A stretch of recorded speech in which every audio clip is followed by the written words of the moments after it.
Najprej moramo oceniti dogodek, bom rekla, čist vizualno. Vidite, da se dogaja v krasnem ambientu na vili Herbenstein,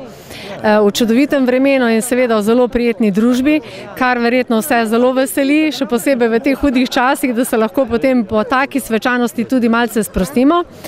Kar se tiče pa rezultatov, bom rekla, letošnjega natečaja za najboljše inovacije v preteklem letu 2011, pa lahko samo ugotovim, da bom spet se ponovila, glede na čase, v katerih Slovenija še vedno je, smo zagotovo lahko ponosni na bero inovacij. Kot ste slišali, je svoje inovacije prijavilo 12 podjetij. Pri tem je sodelovalo 124 inovatorjev in praktično smo dosegali s temi številkami najboljše rezultate nasploh v vseh 13 letih, kolikor pač trajajo ti natečaji v okviru naše regionalne gospodarske zbornice. Slišali smo iz uvoda, ki ga je podal predsednik komisije za izbor najboljših inovacij, na to bi se še posebej rada oprla, da imamo vsako leto boljše inovacije. To pomeni tudi boljše pripravljeno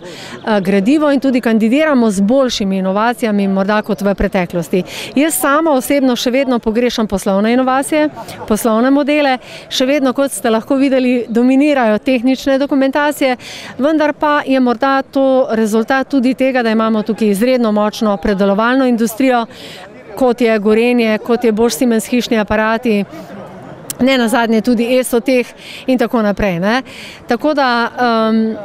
še enkrat bi povedala, da sem izjemno ponosna, da v naši regiji verjetno, kar lahko rečem, slovimo po inovativnosti, kar se zagotovo vidi tudi v uspešnosti nekaterih gospodarskih družb. Tako kot ste verjetno seznanjeni, je Gorenje v preteklem letu postalo vodilna izvozna gospodarska družba v Sloveniji. Mislim, da je več kot eno desetletje ohranjalo drugo mesto, sedaj so prevzeli vodilno mesto, torej so prvi v Sloveniji, da imamo v Bosch Siemensu hišni aparati gospoda Boštjana Gorjupa, ki je letos prejel nagrado Gospodarske zbornice Slovenije za gospodarske in podjetniške dosežke in kjer je tudi, bom rekla, doma ogromno inovatorjev. Jaz mislim, da prav za Bosch Siemens hišni aparati lahko rečemo, da je to podjetje, ki slovi po inovativnosti, seveda poleg že naštetih, da imamo tukaj slovensko gazelo, KLS Ljubno, na čelu z gospodom Mirkom Straškom, ker so izredno konkurenčni na svetovni ravni v avtomobilski industriji, kar seveda ni mačji kašelj, da imamo tukaj podjetje Plastika Skaza, ki se uvršča med 50 najboljših podjetij po bonitetni uspešnosti v Sloveniji, so pretežno izvozno usmerjeni, globalno podjetje, tako da verjetno sem komu še krivico naredila. Imamo uspešna podjetja, velike družbe iz energetike, imamo srednja podjetja, kot so zdravilišča, ESOTEH, ki sem ga že prej omenila, in seveda tudi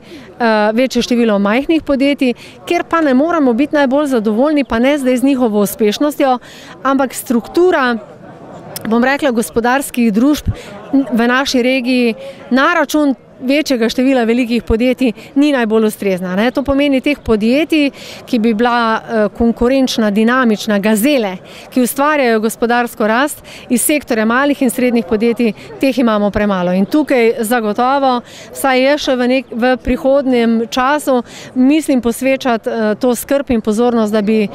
storili nekaj v tej smeri, da bi, ne vem, privabili druge, našim odprli več, bom rekla, omogočili več kisika, kot sem prej rekla, da bi zadihali in da bi lahko potem zmogli ne nazadnje tudi to rast iz majhnih v srednja podjetja. Tudi ta prehod je pri nas malce prešibek. Drugače pa lahko samo rečem na koncu, da sem izjemno ponosna pravzaprav, da vodim, bom rekla, gospodarsko zbornico, regionalno gospodarsko zbornico, ki ima tako uspešna podjetja med svojimi člani.